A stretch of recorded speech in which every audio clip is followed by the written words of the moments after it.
ఇందులో నీళ్ళు ఎన్ని ఉన్నాయి? మేబీ 300 ml ఉంటాయి కావచ్చు.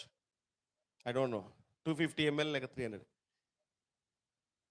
దేవుని దగ్గర జ్ఞానము సముద్రములలో ఉన్న జలములలో ఉన్న నీళ్ళంతా ఉంది. అంత జ్ఞానవంతుడు దేవుడు.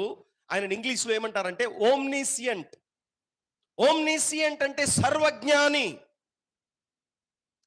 ఆయన సర్వజ్ఞానములో నుంచి ఈ కప్పులో ఉన్నటువంటి జ్ఞానం మనకుంటే చాలు. చప్పలు కొడితే మయపరుస్తాం. ఒక బిందువు చాలు, నీ జీవితం ధన్యమైనట్టే. ఒక డ్రాప్ చాలు, ఒక సింగిల్ డ్రాప్ ఈజ్ ఎనఫ్. కానీ సింగిల్ డ్రాప్ కూడా లేదు. ఆ కప్పును బోర్లేస్తే అందులో ఏమి నీళ్లు లేవు. డ్రైడ్ వెజల్స్, నీళ్ళన్నీ ఎండిపోయి ఉన్నాయి, జ్ఞానం లేదు. అందుకనే హోషేయ గ్రంథం 4వ అధ్యాయము 6వ వచనం, ఈ వచనాన్ని జ్ఞాపకం చేయండి. హోషేయ 4వ